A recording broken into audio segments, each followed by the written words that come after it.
आइए शुरू करते हैं माघ मास का 10वां अध्याय। तो ये इस अध्याय में हम आपको बताने वाले हैं कि इसमें यमदूत जी कहने लगे कि हे वेश्य, एक बार भी गरुड़ जी में स्नान करने से मनुष्य के सब पाप छूटकर अत्यंत शुद्ध हो जाते हैं। जो गंगा जी को दूसरे तीर्थों के समान समझता है वह अवश्य नरक में जाता है। भगवान के चरणों में से उत्पन्न हुई गंगा जी के पवित्र जल को श्री शिव जी अपने मस्तक में धारण करते हैं।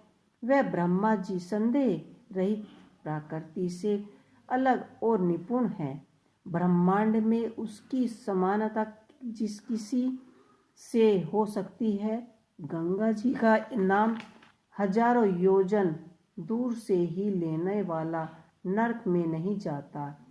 इसीलिए मनुष्य को आवश्यक में गंगा जी में स्नान करना चाहिए।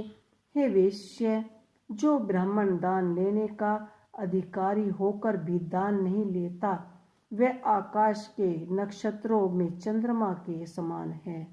जो कीचड़ से गौ को निकालता है, जो रोगी की रक्षा करता है या जो गौशाला में मरते हैं वह आकाश में तारागण हो जाते हैं। प्राणायाम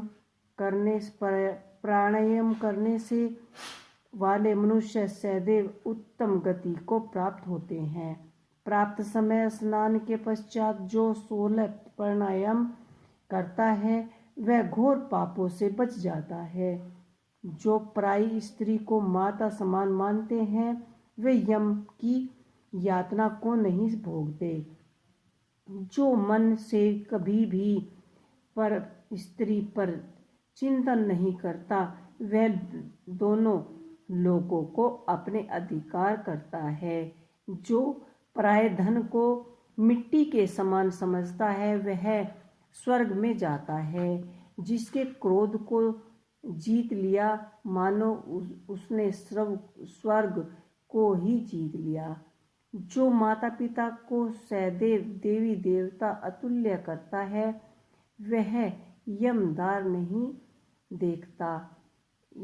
नहीं देखता और जो गुरु की सेवा करता है वह ब्रह्मलोक की प्राप्त होता है। शील की रक्षा करने वाली स्त्री धन्य है और शील भंग करने वाली यमलोक जाती है। जो वेदों और शास्त्रों को पढ़ते हैं या पुराण और साहित्य पढ़ते और सुनते हैं तथा जो स्मृति का व्याख्यान और धर्मशास्त्र मानते हैं या समझते हैं या जो वेदांत में लीन रहते हैं वह पाप रहित होकर ब्रह्मलोक को प्राप्त करते हैं। जो अज्ञानियों में वेदा शास्त्र का ज्ञान देते हैं वे देवताओं से भी पूजित होते हैं। यमदूत ने कहा कि हे वेश्य, श्रेष्ठ यमराज ने हमको वही आज्ञा दे रखी है कि तुम किसी वेश्मनी को मेरे पास मत लाओ। हे वेश्य, पापी लोग को इस संसार रूपी नरक को पार करने के लिए भगवान की भक्ति के सिवा दूसरा और कोई उपाय नहीं। भगवान की भक्ति न करने वाला मनुष्य चांडाल के समान समझना चाहिए। भगवान के भक्त अपनी माता और पिता दोनों के कुलों को तार देते हैं और उनको नरक में नहीं रखने देते। जो मनुष्य वैष्णव का भोजन करते हैं वे भी भगवान की कृपा से श्रेष्ठ गति को प्राप्त होते हैं। बुद्धिमान को सदैव विष्णु का अन्न खाना चाहिए। इससे बुद्धि पवित्र होकर मनुष्य पाप नहीं करता। गोविंदनीय नमः इस मंत्र का जाप करते हुए जो मनुष्य मृत्यु को प्राप्त होता है वह परम धाम को प्राप्त होता है। इसमें कोई संदेह की बात नहीं है। जो ओम नमः भगवते वासुदेवाय इस दशाताक्षर मनोकामना नारायण इस 10 अक्षर मंत्र या ओम अष्टक्षर मंत्र का जाप करता है, उस ब्रह्मा इत्यादि बड़े पापनाश से बच जाता है।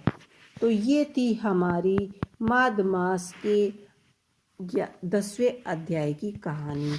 आपको ये अध्याय कैसा लगा हमें कमेंट बॉक्स में लिख के अवश्य ही बताइएगा। जय श्री हरि।